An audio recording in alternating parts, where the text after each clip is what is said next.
भारतीय cricket team का dressing room एक ऐसी जगह है जो हमेशा ही सुर्खियों में रहती है। लेकिन हाल की कुछ रिपोर्ट्स एक ऐसे बदलाव की तरफ इशारा कर रही हैं जिसने कहते हैं टीम के अंदर का माहौल ही बदल कर रख दिया है। चलिए आज इसी पर थोड़ी गहराई से बात करते हैं। तो सवाल सीधा और बहुत बड़ा है। क्या भारतीय क्रिकेट का जो पावर हाउस है, वो ड्रेसिंग रूम जहां से जीत की रणनीतियां बनती हैं, अब डर और असुरक्षा का घर बन चुका है? ये एक बहुत ही गंभीर दावा है और आज हम इसी की तह तक जाने की कोशिश करेंगे। तो देखिए आज हम बात कैसे करेंगे। सबसे पहले समझेंगे कि ये असुरक्षा का माहौल आखिर है क्या। फिर इसकी तुलना करेंगे राहुल द्रविड़ के दौर से, जानेंगे गौतम गंभीर का नया सिद्धांत क्या है और देखेंगे कि खिलाड़ियों पर इसका क्या असर हो रहा है।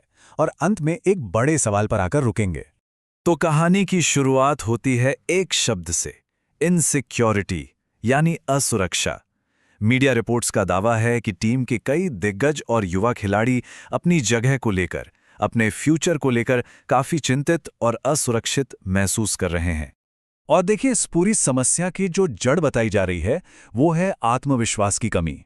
रिपोर्ट्स के मुताबिक नई लीडरशिप के तहत खिलाड़ियों को अपनी जगह को लेकर वो भरोसा नहीं मिल पा रहा जो पहले था, और इसी वजह से एक असुरक्षा का माहौल बन गया है। ये एक लाइन अपने आप में बहुत कुछ कह जाती है। खिलाड़ी हर सीरीज को एक एलिमिनेशन राउंड की तरह खेल रहे हैं। जरा सोच कर देखिए, जब हर मैच ही करो या मरो जैसा बन जाए तो कोई खिलाड़ी खुलकर अपना नेचुरल गेम कैसे दिखा पाएगा? ये दबाव परफॉर्मेंस पर कितना भारी पड़ता होगा। अब इस नए माहौल को अगर ठीक से समझना है ना, तो हमें थोड़ा सा पीछे जाना होगा। राहुल द्रविड़ के कोचिंग के दौर में जो एक बिल्कुल अलग सोच के लिए जाना जाता था। द्रविड़ का जो दौर था ना, वो 3 चीजों पर टिका था। पहला, साफ बातचीत, मतलब क्लियर कम्युनिकेशन। दूसरा, खिलाड़ियों को लगातार मौके देना। और तीसरा और सबसे जरूरी, भरोसा। प्लेयर्स को ये पता होता था कि 1-2 खराब मैचों की वजह से उन्हें टीम से बाहर नहीं किया जाएगा, और इसी भरोसे से उन्हें खुलकर खेलने की आज़ादी मिलती थी।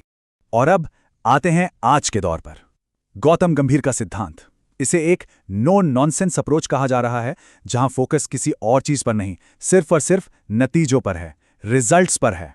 और यहां पर दोनों सोच में भाई जमीन आसमान का फर्क दिखता है।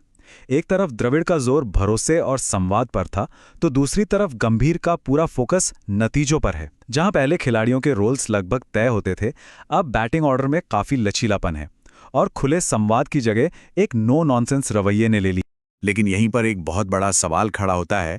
गंभीर की यही जो रिजल्ट ओरिएंटेड स्ट्रैटेजी थी, वो आईपीएल में कोलकाता नाइट राइडर्स के लिए जबरदस्त कामयाब रही और टीम चैंपियन भी बनी। पर सोचने वाली बात यह है कि जो फॉर्मूला एक फ्रेंचाइजी टीम के लिए काम कर गया, क्या वो टीम इंडिया में भी फिट बैठेगा, जहां खिलाड़ी लंबे समय के लिए एक साथ होते हैं और टीम की केमिस्ट्री बिल्कुल अलग होती है? तो फिर सवाल ये उठता है कि इस नए सिद्धांत का, इस नई सोच का खिलाड़ियों पर आखिर असर क्या हो रहा है? क्योंकि दिन के आखिर में सब कुछ खिलाड़ियों के मानसिक संतुलन पर ही तो निर्भर करता है। रिपोर्ट्स तो यही कहती हैं कि जब प्लेइंग 11 में इतनी उथल-पुथल हो, तो खिलाड़ी का ध्यान अपने गेम से हटकर इस बात पर लग जाता है कि मैनेजमेंट का अगला कदम क्या होगा। डर मैदान पर की गई गलती का नहीं रहता, डर इस बात का बन जाता है कि अगले मैच से बाहर ना हो जाएं। और देखिए, इन बातों को और भी ज्यादा वजन तब मिलता है जब मोहम्मद कैफ जैसा एक अनुभवी पूर्व क्रिकेटर पब्लिकली ये बात कहता है। उनके मुताबिक टीम में एक कंफ्यूजन का माहौल है, खिलाड़ी डर के साथ खेल रहे हैं और उन्हें मैनेजमेंट से वो सपोर्ट महसूस नहीं हो रहा है जिसकी उन्हें सख्त जरूरत है। मिसाल के तौर पर शुभमन गिल को ही ले लीजिए। उन्हें देश के सबसे टैलेंटेड बल्लेबाजों में गिना जाता है, लेकिन रिपोर्टों के अनुसार उन्हें भी टीम से बाहर का रास्ता दिखा दिया गया, जिसने कई लोगों को हैरान कर दिया। या फिर बात आती है सरफराज खान की, जिन्होंने जब भी मौका मिला शानदार प्रदर्शन किया, लेकिन इसके बावजूद टीम में उनकी जगह पक्की नहीं है। इस तरह की जो अनिश्चितता होती है ना, वो किसी भी खिलाड़ी के आत्मविश्वास को तोड़ सकती है। और यही कहानी साई सुदर्शन के साथ भी दोहराई जाती है, जिन्होंने एक अच्छी शुरुआत के बाद भी खुद को इसी अनिश्चितता के भंवर में पाया। ये सारे उदाहरण एक ही पैटर्न की तरफ इशारा कर रहे हैं, जहां शायद अच्छा प्रदर्शन भी टीम में जगह की गारंटी नहीं रहा। तो कुल मिलाकर जो तस्वीर उभर रही है वो क्या है? खिलाड़ी अपनी जगह को लेकर सिक्योर नहीं है, उन्हें मैनेजमेंट के फैसलों का डर है, उन्हें अपनी भूमिका, अपने रोल को लेकर कंफ्यूजन है, और शायद सबसे बड़ी बात, मैनेजमेंट और खिलाड़ियों के बीच वो सीधा संवाद, वो डायरेक्ट कम्युनिकेशन कहीं मिसिंग है। तो अब हम पहुंचते हैं इस पूरे विश्लेषण के सबसे अहम मोड़ पर।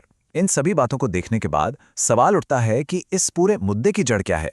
ये डर और असुरक्षा आखिर आ कहां से रही है? लगता है कि इन सारी समस्याओं की जड़ एक ही चीज है, कम्युनिकेशन गैप। सबसे बड़ी चिंता यही बताई जा रही है कि कुछ खिलाड़ियों को टीम से बाहर करने की वजह तक नहीं बताई जाती, और जब किसी खिलाड़ी को यही नहीं पता कि उससे गलती क्या हुई, तो वो उसे सुधारेगा कैसे? यही कम्युनिकेशन गैप डर और अटकलों को जन्म देता है। तो हम इस चर्चा को इसी एक बड़े सवाल पर छोड़ते हैं, क्या भारतीय ड्रेसिंग रूम में वाकई डर का माहौल है? और अगर इसका जवाब हाँ है, तो भारतीय क्रिकेट के भविष्य के लिए इसके क्या मायने हो सकते हैं? ये एक ऐसा सवाल है जिसका जवाब शायद आने वाला वक्त ही देगा।